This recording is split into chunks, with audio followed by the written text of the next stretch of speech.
Selamat pagi semuanya, apa kabarnya hari ini nakku? Ibu harap anak-anak kami semuanya dalam keadaan sehat dan baik-baik saja. Minggu sebelumnya kita sudah belajar tentang jaringan tumbuhan. Nah, di minggu ini kita akan melanjutkan materi kita, jaringan hewan. Lalu tidak lupa ibu mengingatkan, dalam minggu-minggu ini kalian akan hadir ke sekolah, di mana kalian ke sekolah itu untuk mengumpulkan tugas-tugas kalian. Jangan lupa bawa juga catatannya. Tetap semangat nakku, mari langsung saja kita masuk ke materinya dan salam SFD. Oke nakku, langsung aja kita masuk ke materinya, jaringan hewan. Dimana sebelumnya kita sudah membahas tentang jaringan tumbuhan dan organ-organ penyusun tumbuhan. Hari ini kita akan lanjut ke jaringan hewan. Dimana setelah mempelajari ini, anak-anak kami diharapkan mampu untuk apa? Kita lihat sama-sama, membedakan jaringan pada si hewan ini. Apa saja jaringannya aku? Jaringan epitel, jaringan otot, tulang, saraf, dan ikat. Ya, nilai karakter yang diinginkan dari kalian adalah, atau nilai karakter yang akan kita kembangkan adalah energi, di mana kalian diharapkan mampu untuk menemukan hal-hal yang baru dan mengkritisi hal-hal yang tidak baik. Ingat ya, hal-hal yang tidak baik. Yang kedua, kalian diharapkan mampu untuk menjelaskan fungsi masing-masing jaringan pada hewan. Nilai karakter yang ditanamkan aku tulus, yaitu dengan cara melakukan pekerjaan tidak bersungguh-sungguh, melakukan pekerjaan dengan ikhlas. Jadi jangan cemberut, tetaplah tersenyum ya. Karena bagaimanapun ini harus dulu aku, alangkah baiknya kita lakukan dengan tersenyum, karena hati yang gembira adalah obat ya. Langsung kita masuk ke materinya. Pengertian jaringan itu gak kita bahas lagi. Kenapa? Karena pada pertemuan sebelumnya sudah kita bahas. Ibu anggap anak-anak kamu semua sudah paham ya. Di sini langsung aja kita masuk ke pembagian jaringan hewan. Yang pertama ada jaringan embrional, yang kedua ada jaringan epitel, yang ketiga ada jaringan otot, selanjutnya ada jaringan penguat, lalu ada jaringan saraf, dan ada jaringan lemak. Ini yang kita akan bahas pada hari ini ya. Inilah jenis-jenis dari jaringan hewan ini. Ayo, langsung kita masuk ke jaringan embrional. Nah, jadi jaringan embrional ini merupakan jaringan yang ada sejak pertama sekali sperma bertemu dengan ovum. Ya, ketika bertemulah mereka, baru terbentuklah jaringan embrional. Nah, makanya jaringan embrional ini sudah ada pada zigot, karena itu merupakan hasil pembelahan dari zigot. Ketika bertemu sperma dengan ovum ya, mereka bertemu, terbentuklah zigot. Pembelahan zigot ini merupakan disebut jaringan embrional, hasil pembelahan dari zigot ini. Nah, bisa dibayangkan aku? Bisa lah, kalau anak-anak ibu kan pintar semua. Kalian berada di tubuh Palovi aja bisa kalian bayangkan, ya kan? Selanjutnya kita masuk ke jaringan yang kedua. Jaringan yang kedua itu adalah jaringan epitel. Di mana jaringan epitel ini jaringan yang melapisi atau menutup permukaan tubuh, mengisi rongga tubuh, organ tubuh, atau permukaan saluran tubuh. Itulah jaringan epitel. Di mana susunan jaringan epitel ini ada dua. Yang pertama ada berupa lembaran-lembaran yang terdiri dari satu atau lebih lapisan. Yang kedua, dia ada berupa kelenjar-kelenjar yang disesuaikan untuk sekresi. Baru kita lanjut ke fungsi jaringan epitel aku. Yang pertama ada dia absorpsi, yang kedua ada ekskresi, ada sekresi, ada transport sebagai penerima rangsang dan sebagai proteksi. Absorpsi berarti dia sebagai areal penyerapan. Ekskresi berarti pengeluaran zat sisa metabolisme. Sekresi berarti pengeluaran hormon atau enzim-enzim. Transport sebagai tempat saluran keluar masuknya zat, penerima rangsangan, dan sebagai perlindungan. Lalu sekarang kita lanjut jenis-jenis jaringan epitel dan letaknya. Jenis-jenis dan letak jaringan epitel. Yang pertama, pada lapisan hidung itu terdapat epitelium, batang berlapis semu. Selanjutnya ini kerongkongan ya, ini saluran pencernaan. Kenapa? Karena ini berhubungan dengan lambung ya. Kecuali tadi kalau dia berhubungan dengan paru-paru, berarti dia saluran pernapasan, itu tenggorokan ya. Pada kerongkongan itu terdapat epitelium pipi berlapis. Ini pada ginjal ini terdapat epitelium kubus selapis. Pada paru-paru itu terdapat epitelium pipis selapis. Pada lambung itu terdapat epitelium batang selapis. Sedangkan pada ureter itu terdapat epitelium transisional. Biasanya aku ya. Kita lanjutkan, gak usah nunggu lama-lama. Kita main cepat aja. Yang penting nikmat ya aku ya. Yang penting dapat maknanya. Itu maksud ibu. Baru kita masuk ke jaringan ikat. Di mana jaringan ikat ini dibagi menjadi dua. Yang pertama jaringan ikat padat, yang kedua jaringan ikat longgar. Bu, macam celana bu, longgar-longgar bu. Bukan, ini tidak ada hubungannya dengan celana ya aku ya. Ini nggak ada hubungannya dengan molor. Ini berdasarkan susunan matriksnya. Ini berdasarkan susunannya. Ketika dia susunannya rapat, dia dikatakan jaringan ikat padat. Ketika dia susunan selnya dia tidak terlalu rapat, dia dikatakan longgar. Berarti longgar dalam artian di sini bukan molor, bukan melorot, tetapi susunannya yang tidak rapat ya. Kalau dia jaringan ikat padat ini terdapat pada ligamen atau tendon. Ligamen kayaknya pernah dengar bu. Iya, kalau kamu pecinta bola pasti kamu sering mendengar kata ligamen ya. Bukan Liga Italia, bukan, gak ada hubungannya itu ya. Ligamen ini lebih ke cedera-cedera yang sering dialami oleh pemain bola itu. Sering kamu dengar kata cedera ligamen? Nah, berarti yang rusak itu adalah yang menghubungkan antar tulangnya. Ligamen ini merupakan penghubung antar tulang yang menghubungkan tulang. Berarti kalau dia dikatakan cedera ligamen, yang rusak itu yang menghubungkan tulangnya itu. Sedangkan kalau tendon ini yang menghubungkan atau yang melekatkan tulang dengan otot. Tendon ini juga bisa sobek naku. Ligamen ini juga bisa putus naku, ya bisa ya. Kalau ligamen tadi yang menghubungkan tulang dengan tulang, kalau tendon yang melekatkan otot dengan tulang. Ini merupakan jaringan ikat padat. Sekarang kita masuk ke jaringan ikat longgar. Jaringan ikat longgar ini terdapat pada pembungkus organ tubuh, pada pembuluh darah, dan penyusun saraf. Bisa ya? Kita lanjut. Oke, next. Sekarang kita masuk ke jaringan tulang rawan atau kartilago ya. Di mana tulang rawan ini dibagi menjadi 3 naku. Ada tulang rawan hialin, ada tulang rawan fibrosa, dan ada tulang rawan elastin. Kalau dia hialin ini terdapat pada hidung dan saluran pernapasan. Pegang dulu semua hidungnya. Tetot ya. Dan pada saluran pernapasan. Saluran pernapasan apa tadi nakku? Tenggorokan. Jadi tenggorokan itu juga tersusun atas tulang-tulang rawan. Tulang rawan jenis apa? Tulang rawan hialin. Sedangkan tulang rawan fibrosa ini terdapat pada pubis. Apa pubis? Pubis itu sejengkal di bawah perut kalian. Hayo apa? Apa sejengkal di bawah perut? Pubis ini merupakan tulang kemaluan ya. Jadi sekarang jangan lagi ibu dengar ada kelamin, ada apa, tapi katakan saja pubis ya. Kalau anak IPA paham itu. Kalau misalkan tersenggol meja yang sejengkal di bawah pusarnya itu, katakanlah au pubisku. Kan sudah didengarkan aku, gak mesum kedengarannya kan? Nah, langsung ketahuan kita itu orang intelektual. Yang ketiga adalah jaringan tulang rawan elastin. Itu terdapat pada telinga ya. Jadi elastin ini disebut juga dengan elastis. Makanya telinga ini bisa dipelintir-pelintir, bisa diputar-putar. Kenapa? Karena tulang rawannya bersifat elastis. Jadi pada telinga juga terdapat tulang rawan. Tulang rawan apa? Tulang rawan elastin. Sekarang kita masuk ke jaringan tulang. Kalau tadi tulang rawan itu tulang lunak, sekarang kita masuk ke jaringan tulang keras ya.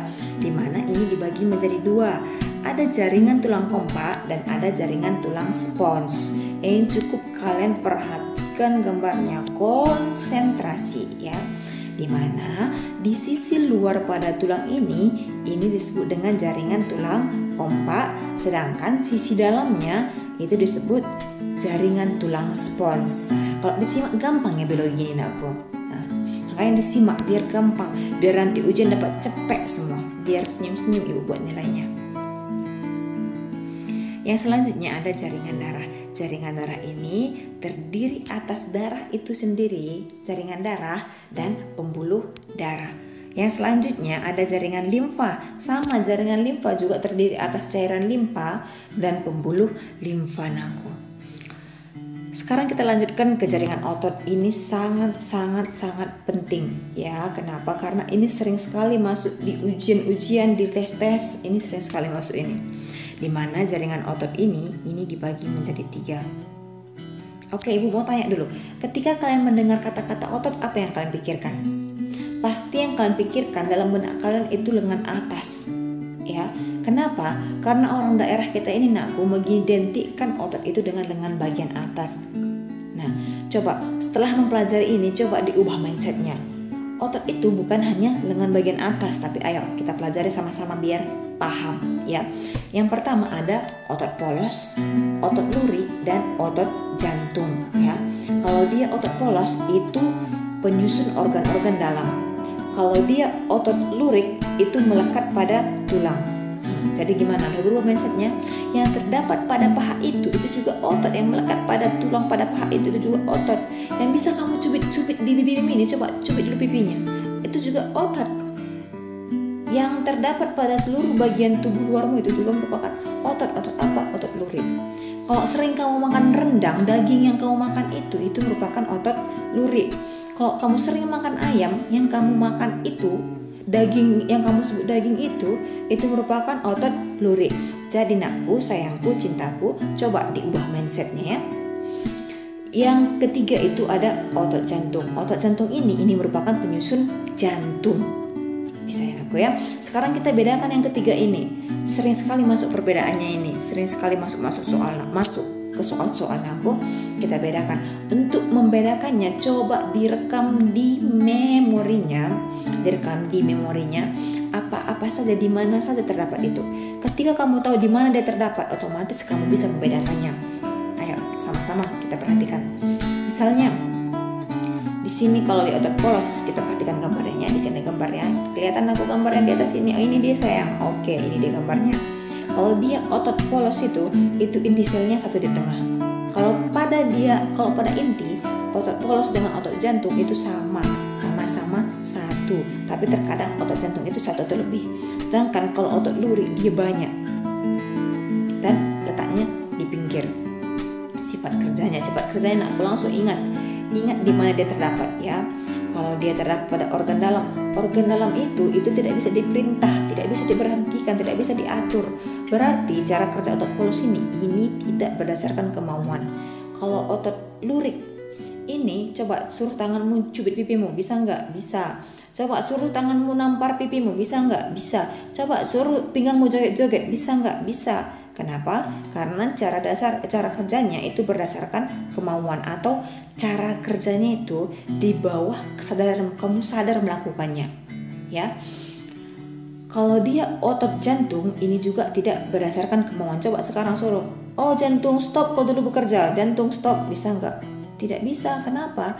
Karena salah satu sifat dari otot jantung itu cara kerjanya tidak berdasarkan kemauan kita. Bisa Nakku ya? Baru sekarang coba lambungmu cara kerjanya gimana? Lambat tetapi terus menerus. Kalau tanganmu ini bisa nggak dia cara kerjanya cepat? Bisa. Tetapi dia juga cepat lelah. Kalau otot jantung dia juga lambat tapi terus menerus, dan ini tidak mengalami kelelahan Nakku. Makanya kenapa kalau kamu makan tidak teratur, lambung kamu rusak? Karena lambung itu tidak ada makanan yang mau dicerna di dalam. Dia taunya cuma menggiling, mencerna sepanjang waktu. Ya, makanya kalau lama lambung ini tidak disediakan iritasi. Kenapa? Karena dia tetap bekerja, tetap mencerna. Ya, bisa ya Nakku ya. Makanya lambung itu jangan lupa diisi. Kalau letaknya tadi udah bisa semua ya. Kalau otot polos itu letaknya pada dinding saluran tubuh, pada pembuluh darah, pada usus, pada lambung, dan masih banyak lagi. Kalau otot lurik itu yang melekat pada rangka ya. Kalau di otot jantung itu spesial, ini hanya terdapat pada dinding jantung. Bisa Nakku ya, coba sayang diingat, disimak ya. Ini untuk kepentingan kita bersama, bukan untuk kepentingan ibu. Ini penting untuk masa depan biar kamu jadi orang sukses. Selanjutnya kita masuk ke jaringan saraf. Di mana jaringan saraf ini terdiri atas sel-sel saraf. Sel-sel saraf ini dibagi menjadi 3 bagian. Ada sel saraf motorik, ada sel saraf sensorik, ada sel saraf penghubung. Kalau dia sel saraf motorik, ini yang memberikan respon atau tanggapan. Kalau dia sel saraf sensori, ini yang menerima rangsangan. Kalau dia sel saraf penghubung, ini yang meneruskan ke saraf pusat. Bisa aku ya. Sekarang contohnya gini. Misalnya kamu ibu belai. Ketika kamu ibu belai, kamu akan merasakan belayan ibu. Yang merasakan belayan itu adalah sel saraf sensori, ya. Ketika kamu ibu belai, kamu akan mengeluarkan respon dengan desahan ya. Kamu mengeluarkan desahan itu karena disampaikan oleh sel saraf motorik. Yang memberi respon itu adalah sel saraf motorik. Atas perintah siapa? Atas perintah saraf pusat. Bisa aku ya. Yang menerima rangsangan itu adalah sel saraf sensori, yang memberi tanggapan itu adalah sel saraf motorik. Sedangkan yang meneruskan ke sistem saraf pusat itu adalah sel saraf penghubung. Bisa aku ya. Di sini kita lihat kemampuan-kemampuan dari si sel saraf ini. Yang pertama ada iritabilitas, yaitu kemampuan sel saraf untuk merespon terhadap perubahan lingkungan. Yang kedua adalah konduktivitas, yaitu kemampuan jaringan saraf untuk membawa impuls-impuls atau pesan. Bisa aku ya. Berarti ketika kamu dicubit, kamu tidak merasakan lagi. Berarti yang rusak itu adalah sel saraf sensori. Ketika kamu ibu tampar tetapi tidak ada responmu, berarti yang rusak itu adalah sel saraf motorik. Bodoh-bodoh aja kamu ibu tampar anakku, nggak ada respon apapun. Berarti bagian saraf yang rusak adalah sel saraf motorik, atau bisa saja semuanya mengalami kerusakan. Di sini bisa kita lihat bagian-bagian dari neuron atau sel saraf itu. Yang pertama ada ujung akson, sel Schwann sampai dia ke dendrit. Arah impulsnya aku dari ujung akson sampai ke dendrit. Berarti dia arah panahnya dari kiri ke kanan. Oke, next.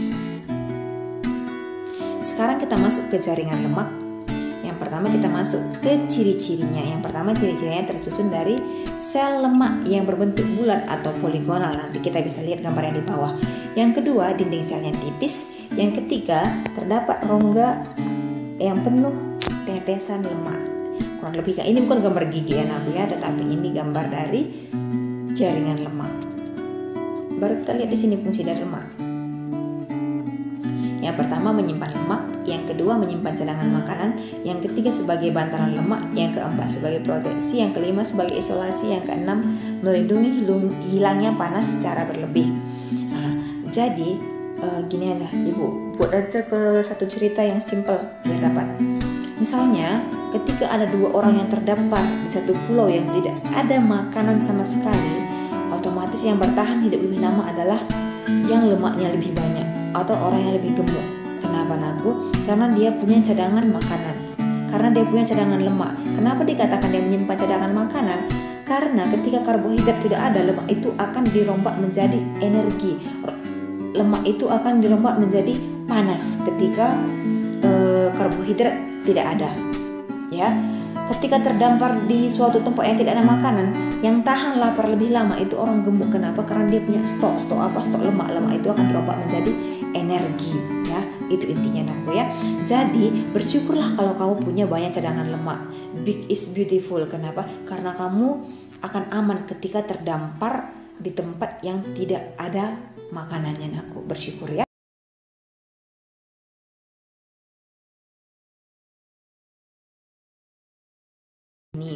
Jadi kalau tidak paham mengenai materi ini, coba diulang-ulang ya. Jadi coba diulangi, ditonton, disimak. Ini sangat-sangat berguna untuk masa depan kalian anak-anak ibu sekalian. Kerjakan tugasnya tepat waktu. Tetap semangat, keep smile.